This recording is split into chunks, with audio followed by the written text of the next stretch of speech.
Good morning. I said last time that we were in this room, it was freezing cold. It's a new podium. Look at that. I know. You guys are trying to hide me behind it. It's not very Freezing cold. Oh, come on. I know. Good morning, everyone. Thank you so much for coming. Let's start off by the deranged Democrats are living in a distorted reality. Over the weekend, the minority leader told CNN, and I quote, "President Trump is not focused on solving the problems of everyday Americans." I can't believe the minority leader would say this, but he did. The irony about the minority leader's comments is President Trump is solving the problems of everyday Americans. For example, the comment comes after Democrats voted against securing our border and making our communities safe. Meanwhile, President Trump has secured our borders. He has only been in office for less than 2 months. And in the Democrats' distorted reality, President Trump is to blame for all the world's problems. He inherited these problems, when in reality, Democrats are the ones who caused the problems. Illegal aliens flooded our borders because Democrats kept them open. Democrats let killers like Jose Ibarra come into our communities. And Democrats keep voting against fixing these problems. Let's be clear. But I can share with you, times they are a-changin'. Common sense has been restored. Illegal border crossings were the lowest ever recorded last month. How's that by taking care of the American people's problems? Our communities are actually safer. President Trump is keeping his promises that he made to the American people. After 4 years of silence and shadows from Joe Biden and the Democrats, President Trump has restored accountability and transparency at the White House. He's actually answering unscripted questions from the press. Americans actually see the president working for them daily. This is a stark contrast from the past 4 years. And Americans are actually excited. President Trump is turning our country around. He is reversing the damage caused by Joe Biden, Kamala Harris, and the deranged Democrats. I expect Americans will notice the new direction of the nation when we hear from our commander-in-chief this evening. In his first joint address since returning to the White House, President Trump's message to the American people will be clear. America is back. There's no doubt about that. Thanks to President Trump's, America is strong again. Terrorists are actually on notice. Our enemies and adversaries actually fear and respect us again, especially our allies. America will no longer be taken advantage of. This was made clear in the Oval Office on Friday. So let's be clear. The war in Ukraine started while Joe Biden was president. I just got to remind everyone of those facts. And President Trump is the president that's actually trying to end it. So one president starts the war, the other president actually tries to end the war. He inherited this mess from Biden. I know the Democrats want you to forget about that, but every once in a while we have to reset that playing field and remind people. In less than 2 months, President Trump has restored peace through strength and turned the page on Biden's blunders on the world stage. But that's just one of his many accomplishments. President Trump is working at an unprecedented pace. He's putting America and its people first. That's exactly what we just heard from our Secretary of Defense. The president's efforts to rid the Department of Defense of DEI has been profoundly positive. Soldiers are actually excited to be focused on the actual mission, lethality, and preparedness, not weakness and wokeness. The president is rooting out waste, fraud, and abuse of taxpayer dollars at the Pentagon. As I mentioned, he returned to the White House and has set Democrats into complete and utter disarray. They have no vision, no plan, and no leader. They only have one thing to offer the American people, and that's fear-mongering. This has caused a messaging crisis in the Democratic Party. They are clearly scrambling. The main goal is to be against, for the Democrats, their main goal is to be against what 77 million American people want. And the House Republicans are calling them out for it. Look no further than tomorrow's Oversight Committee hearing on sanctuary cities. Democrats' radical policies will be on full display, and I encourage you all to watch. Americans will be reminded that Democrats protect killers, rapists, and drug dealers who find safe haven in sanctuary cities. For example, a Sudanese national who was convicted of raping a victim under 13 years old, a Mexican national convicted of a criminal sexual conduct on a victim under 13 years old. Both were arrested by ICE in St. Paul, Minnesota, a sanctuary city. And what do deranged Democrats in Minnesota have to say? They say, well, targeting criminal illegal immigrants threatens their safe spaces.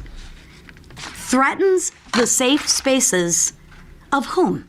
Listen to what the Democrats are saying. Instead of showing empathy, they are siding with and protecting criminals, violent, illegal, alien criminals. Meanwhile, Republicans actually stand with the victims. We actually stand for legal. We actually stand for law and order. What about the American people's safe spaces? Do they count? House Republicans will hold these mayors accountable. Refusing to cooperate with immigration law puts communities and Americans in danger.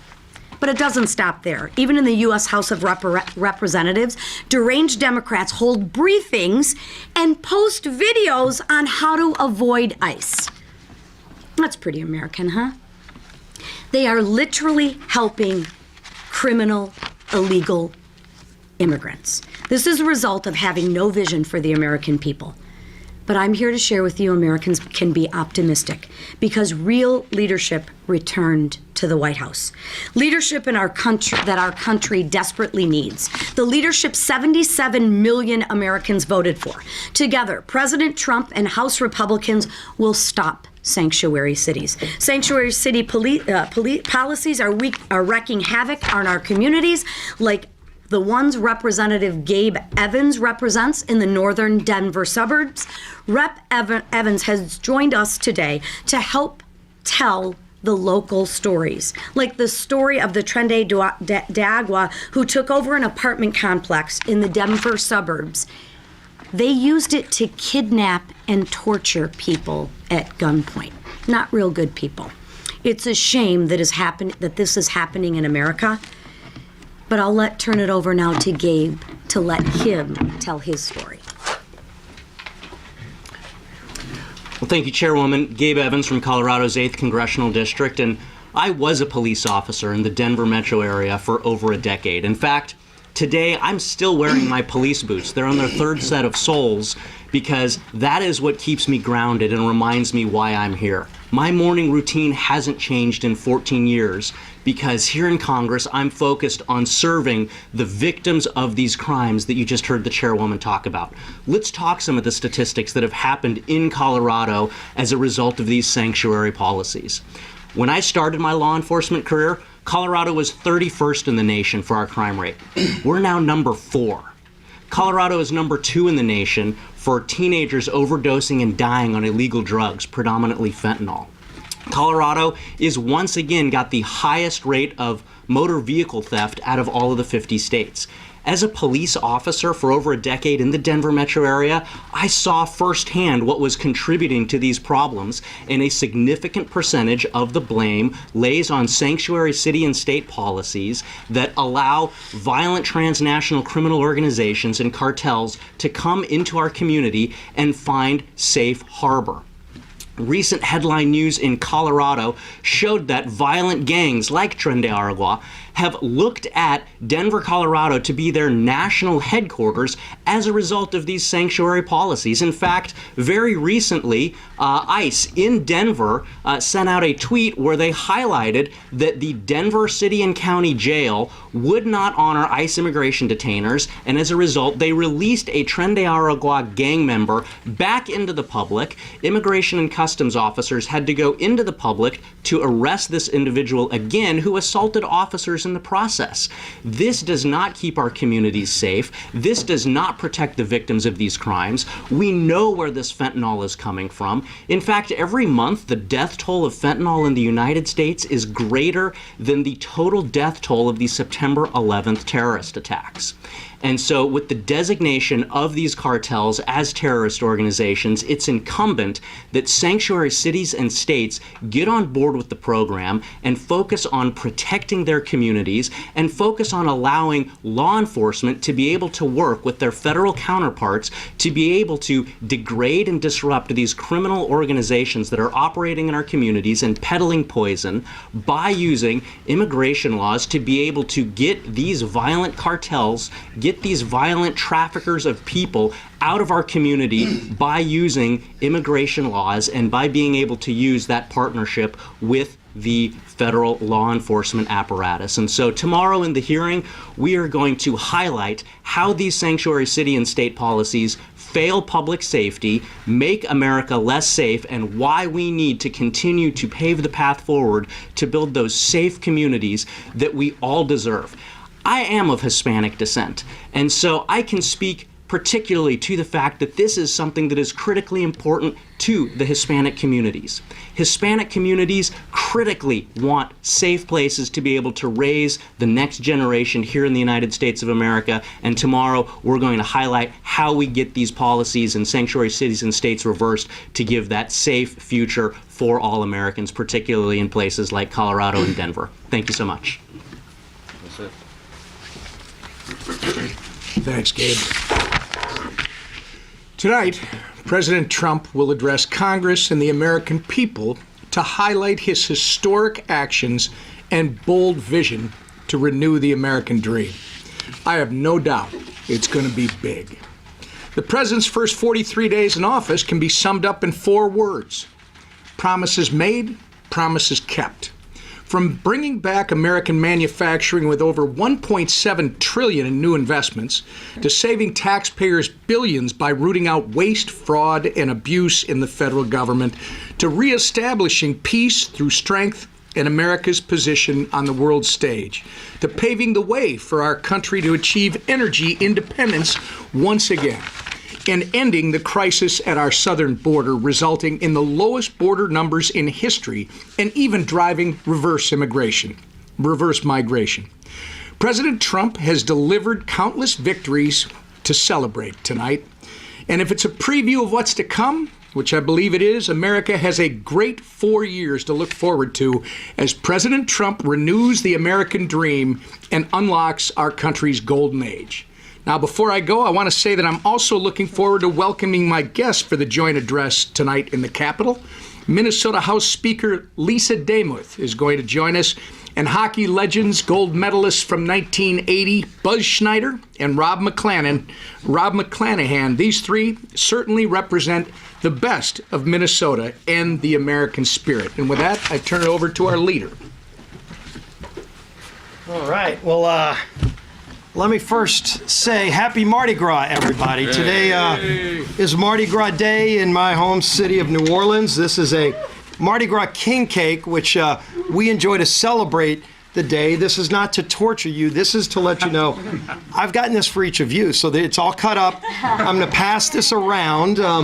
You don't have to write nice stories about me. You can, but this is we like to share our celebration. There'll be about 1 million people from all around the world on the streets of New Orleans celebrating with the crew of Zulu, the crew of Rex, riding, and it's a great family event. My parents took me to Mardi Gras parades when I was a kid, and we take our kids now and pass that tradition on.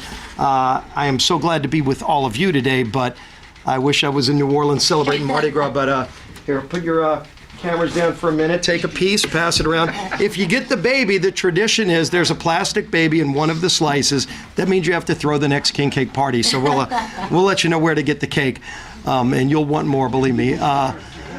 Anyway, on that note, so we start off on a really good note. We love to celebrate things. We're celebrating a lot. Tonight, President Trump is going to be celebrating the renewal of the American dream.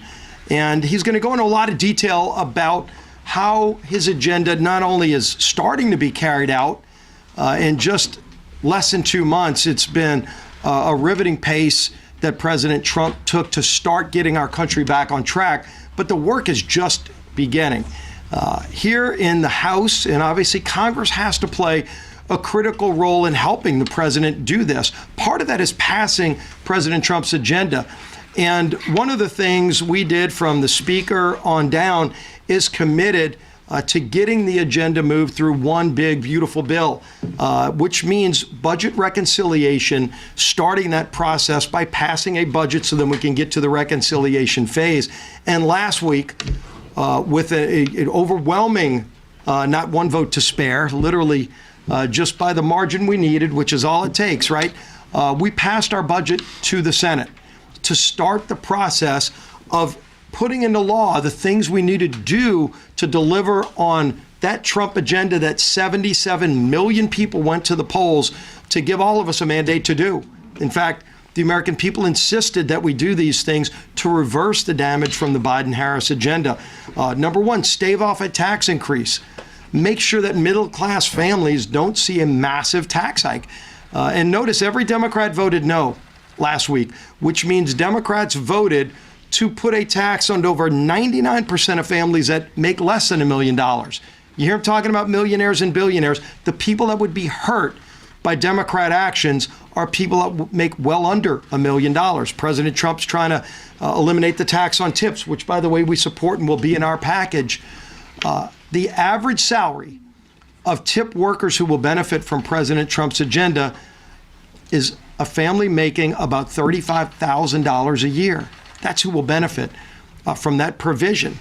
You know, and they talk about billionaires and Elon Musk all day long because they want to hide the fact that it's middle and lower income families who will benefit from the Trump agenda, because those are the people that have been devastated the most by the high inflation, high taxes, high cost of living we've seen from the Biden agenda.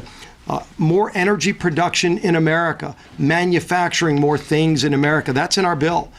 And it's going to be in this package that moves through. And for some reason, every Democrat wants to vote no on an agenda that lowers gas prices, lowers food costs. When people complain about the price of eggs, you can try to make political hay about it, or you can try to do something about it. And you do something about it by lowering the energy cost, the cost to get products to the grocery store. And every Democrat voted no because they are okay with those families paying more. Well, families are fed up. And President Trump's going to be laying out tonight the things not only that he's already done, he's done a phenomenal job at getting the border secure. We need to do our part at funding the wall, funding the technology for our Border Patrol agents. That's also in our bill.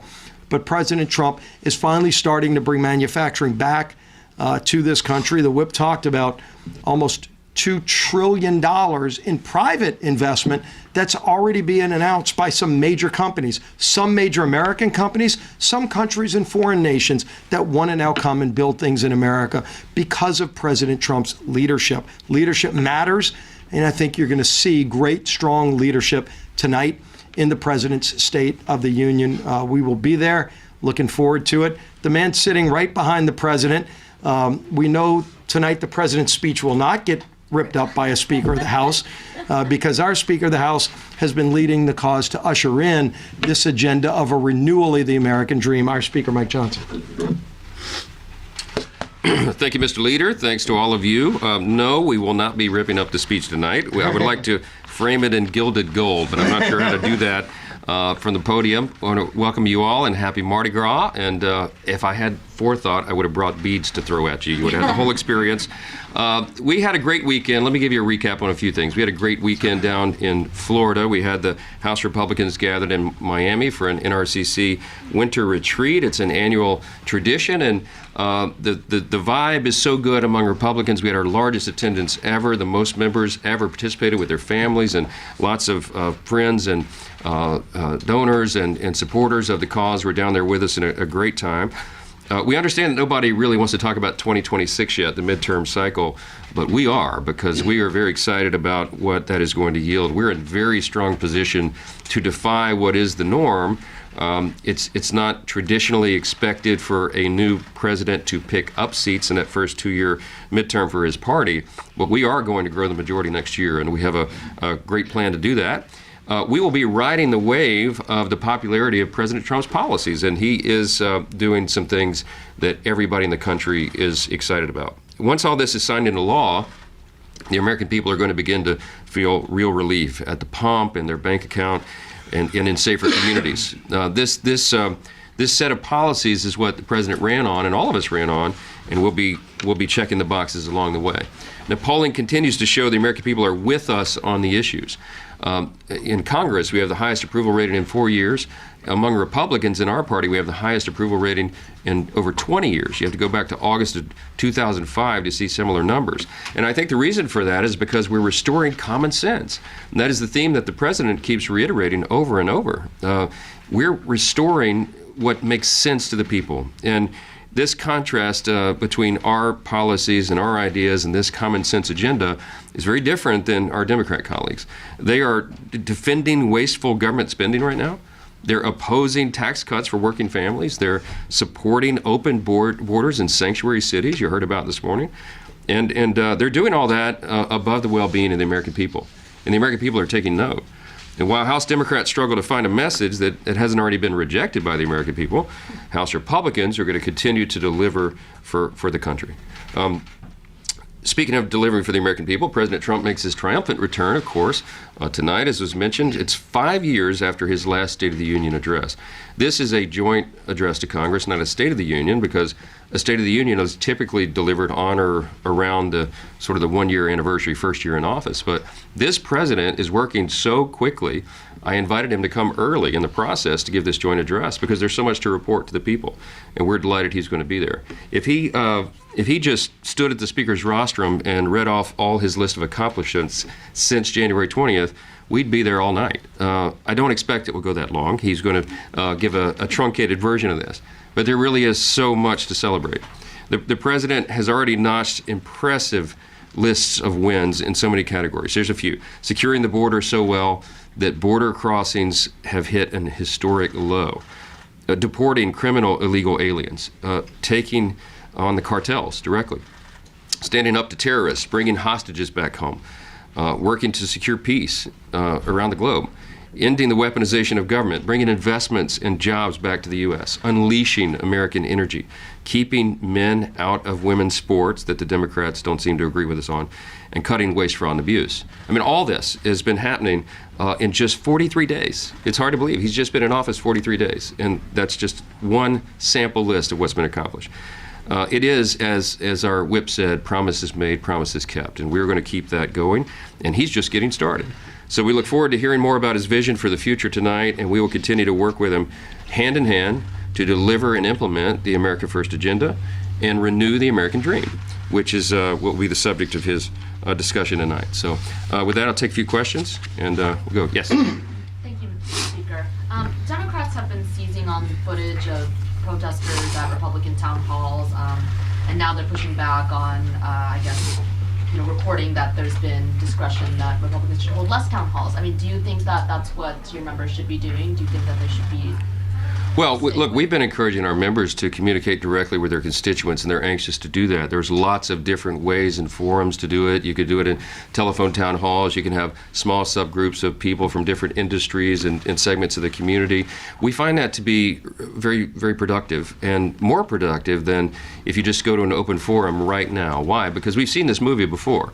George Soros-funded groups and others literally pay protesters, and I saw my friend Hakeem Jeffries decrying that I've said that, but we know that that is a fact. Democrat activists who don't live in the district very often will show up for these town hall events, and they'll go in an hour early and they'll fill all the seats. And so the constituents and the people from the community that are actually represented don't even get a seat. Now, I'm not saying everyone in these, all the Democrats in these town halls that you've seen on television were not from the local area, but look, there are people who do this as a profession. They're professional protesters. So why would we give them a forum to do that right now? The best thing that our members can do is communicate directly, frequently, consistently with their constituents, and there are other avenues to do it than just going in to try to give the other side sound bites. I mean, they're doing this for the cameras, we all know it, and I think it's wise not to play into it right now. So that's my position. Yes? Speaker, would you have preferred, or should Secretary Rubio have gone through the Congress on the $3 billion arms sales announced to Israel over the weekend? And what do you hope to hear from President Trump tonight on what's next for Gaza? Well, I think we'll have some important information on that tonight. From my perspective, what is happening at the Secretary of State, Department of Defense, and of course all through the White House is well within the President's authority. They have discretion on some of these funds and how to use them. There's been consternation about the announcement that they would pause military aid to Ukraine, and I had a few people ask me this morning, well, don't you think that's a violation of separation of powers or something? It's not. The President has authority to do that, to act as the Commander-in-Chief, to use the strategy that he and his team believe is best fit for that. It's not changing or redirecting something that Congress did, unlike the Biden administration. You remember with Israel, he was basically redirecting whole categories of, for example, armaments and bombs that Congress had duly enacted, had voted to send to Israel. They were trying to redirect and hold it in perpetuity. This is different. A temporary pause, I think, is a strategic move by the Commander-in-Chief, and we support that. And so we'll see. I think there'll be more information about it tonight and in the days ahead, and we'll see how it develops.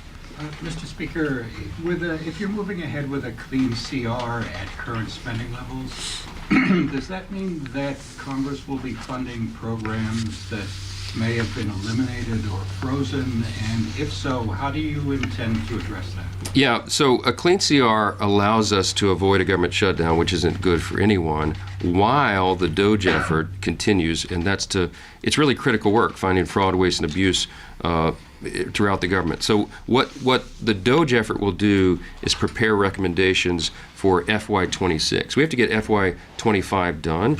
We will not be funding fraud, waste, and abuse that's already been discovered. As soon as that is qualified and quantified, okay, it will be codified in that sequence. And what that means is we have a deadline of March 14. We don't have time to calculate all the things in major categories to work in an appropriations process in that amount of time.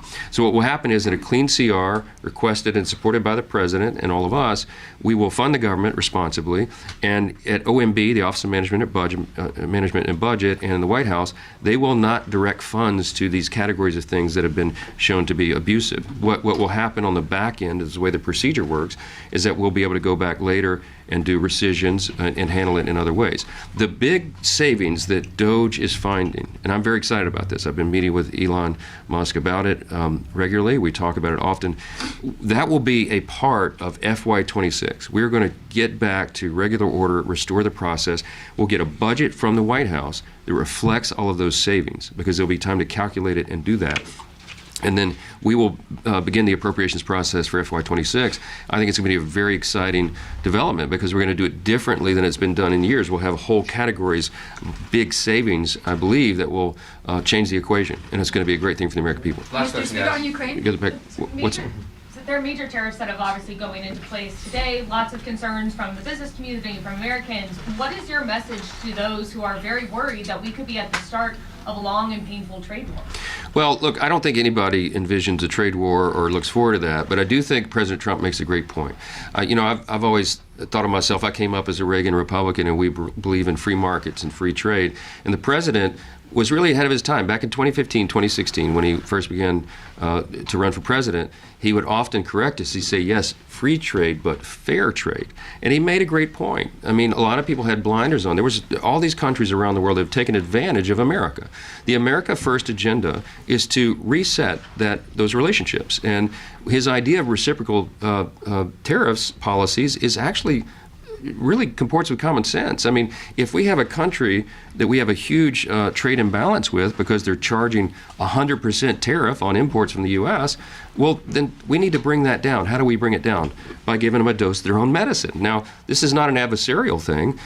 This is to continue good relationships and trade policy. So I think this initiative will achieve that desired result. My suspicion is if there's a country that's charging us hypothetically 100% tariffs on imports and we do the same, they will begin to lower those import tariffs pretty quickly. And you will get back to a point of equilibrium that does resemble free trade again. I think that's good for the American people and for our country. And as the president said, just have a little patience with this, let it play out, see how it develops, and I think at the end of the day, America's going to be better off. American consumers, American families, and all of us as a nation and as a people. So we support it, and we'll see what happens, and thank you all for being here this morning. Thank you.